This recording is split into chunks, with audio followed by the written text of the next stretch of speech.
Hello, my name is Ayuna Bitupulu. Now I want to read the text Solar Storms. Solar Storms.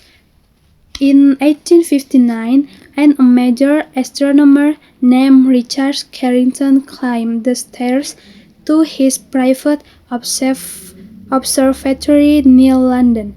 He adjusted his telescope and projected an image of the sun onto a screen. He was looking at sunspots, areas of the sun that appear dark because they are slightly cooler than the surrounding areas. Suddenly, two patches of white light appear around one sunspot.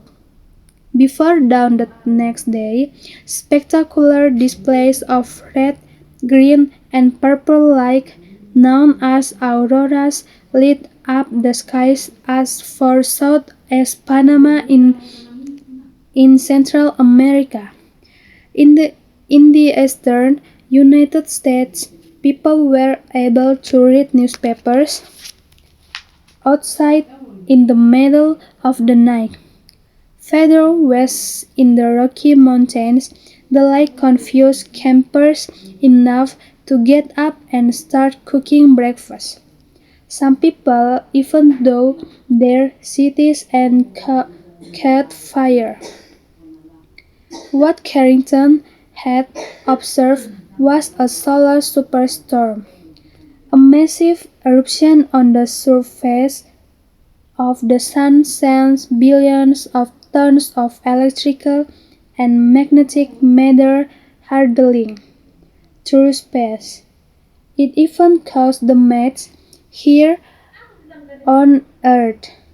When the matter collides with our planet's magnetic field, it causes electrical currents to surge through telegraph lines disrupting communication. No solar superstorm as powerful as the 1859 event has occurred since. That's why scientists find it difficult to calculate the impact similar storm might have on today's more right world.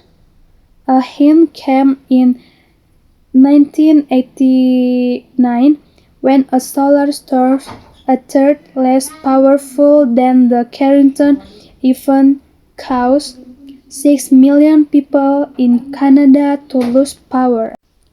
A Carrington-class storm could leave millions without light, drinking water, sewage treatment, heating, air conditioning, fuel, and telephone service for months. Few objects seem as familiar as the sun.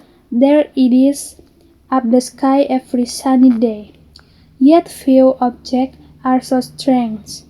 Look through a solar telescope and the sun is transformed. Streams of light the size of planets rise into black space only to come back down hours or days later, as if controlled by some unseen force. Neither solid, liquid, or gas, the sun is made up of plasma, the fourth state of matter. Scientists are learning more about the sun and how solar storms form. The sun is packed with magnetic fields, some emerging on the surface as sunspots. They help to power the solar wind, sending a constant stream of particles out into the solar system. These fields can also become entangled with plasma, forming gigantic loops that are illuminated by the hot, glowing plasma. When loops cross, they cause the enormous plasma eruption known as solar flares. Such flares release intense energy into space.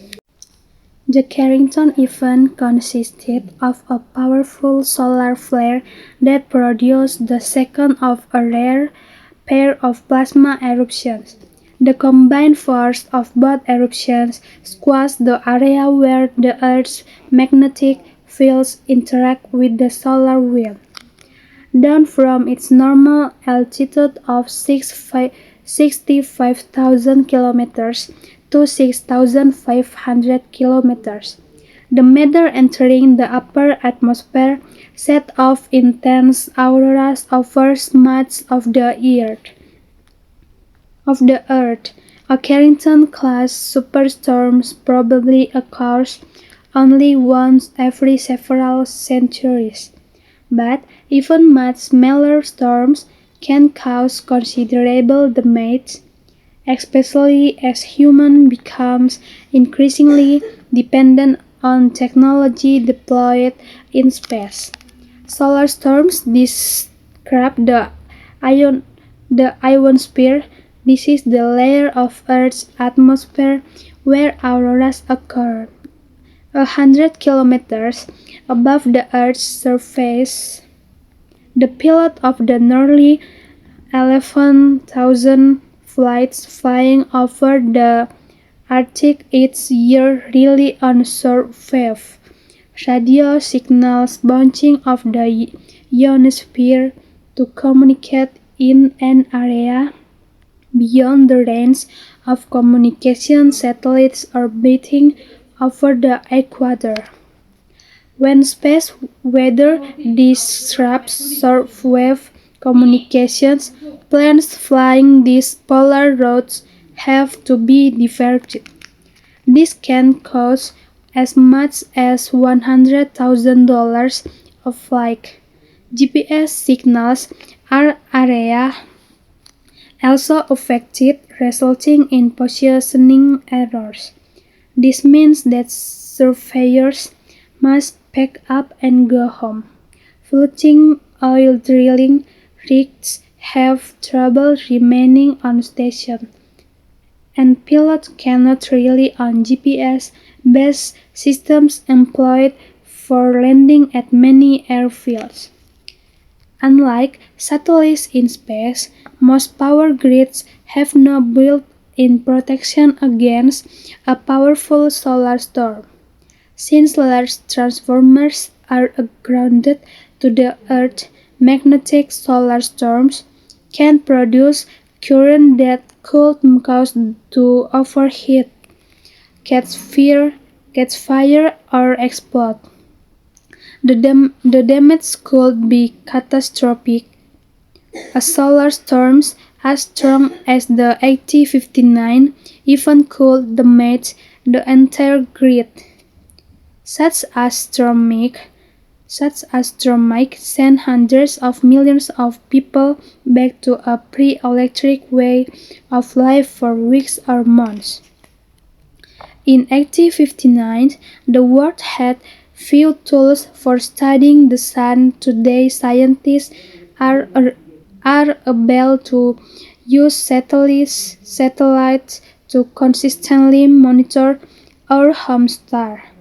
One pair takes 3D images revealing how plasma eruptions spread out through space.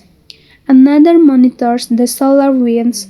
Scientists cannot be sure of a storm intensity until it reaches the satellite. Sometimes researchers are therefore concentrating their efforts and forecasting a storm potential strength and its likely arrival time, allowing vulnerable systems here on Earth time to prepare. And I think that's all. Now, I want to determine the understanding or inference and scanning for the solar storm text. Understanding or inference is solar storms can seriously affect Earth's technology such as electricity, GPS, satellites, and communication systems. Scientists are worried because modern life depends heavily on technology. and scanning is 1. Heaven year 1859. Number 2. Astronomer Richard Carrington. Number 3. Distance 50,000 kilometers to 6,500 kilometers. And number 4. Fourth state of matter, plasma. Number 5. Atmosphere layer is ionosphere. I think that is all the video I can make. If there are any mistakes in pronunciation, please correct and forgive me. Thank you and see you.